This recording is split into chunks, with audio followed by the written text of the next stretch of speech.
নোয়াখালী যে জেলা, এই জনকল্যাণ পার্টি থেকে কি আপনার কোনো সব জায়গায় 300 আসনে লোক আছে। 300 আসনে? সব জায়গায়, এমন কোনো থানা নাই। নোয়াখালীতে আপনি কোনো নোয়াখালীর প্রত্যেকটা থানায় আছে।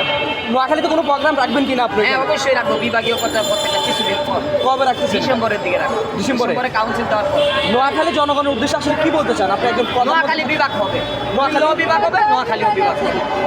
নোয়াখালী আপনি যদি প্রধানমন্ত্রী হন তাহলে কি নোয়াখালী বিভাগটা আপনি করে দেবেন? নোয়াখালী মোটামুটি জেলাটা সহ বিভাগ হবে, নোয়াখালীও বিভাগ হবে, কুমিল্লা বিভাগ হবে, ফরিদপুর বিভাগ। ভাই না, অনেকেই তো যে কুমিল্লা যে বিভাগটা, এটা বাস্তবায়ন হবে।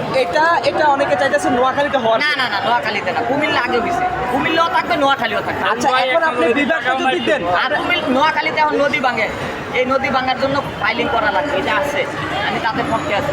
তাদের পক্ষে আচ্ছা, জোলা নোয়াখালীতে নদী ভাঙা, আপনি প্রধানমন্ত্রী হলে প্রধানমন্ত্রী হলে নোয়াখালীর মানুষের যে প্রত্যাশাটা, এটা কি আসলে পূর্ণ করতে পারবেন? অবশ্যই চেষ্টা, শুধু নোয়াখালী না, ময়মনসিংহ, খুলনা, বরিশাল সব বিভাগই দেখতে হবে। আমি তো বাংলাদেশে না, সব বিভাগে গুরুত্ব দিচ্ছি, কিন্তু নোয়াখালীতে নদী ভাঙতে হলে এটা আগে যেদিকে বেশি ভাঙে সেদিকে আগে দিতে হবে। সকল কথা, পদ্মা, মেঘনা, যমুনা, দলেশ্বরী সকল নদীতে এক নাগারে এক প্রজেক্টের মাধ্যমে, সেনাবাহিনীর মাধ্যমে, পাইলিংয়ের মাধ্যমে বাদ দিবে।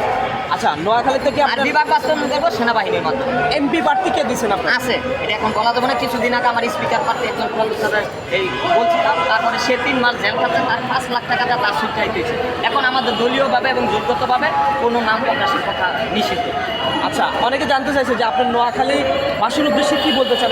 এখন নোয়াখালীবাসীকে বলি, ডক্টর ইউনূস সাহেব ভালো লোক, তার আন্ডারে আপনাদের নদী ভাঙন রোধের জন্য বাঁচেন, নোয়াখালীকে বিভাগ বাস্তবায়ন করেন, কুমিল্লাবাসীও আপনাদের বিভাগ বাস্তবায়ন করেন। এটাই, ধন্যবাদ।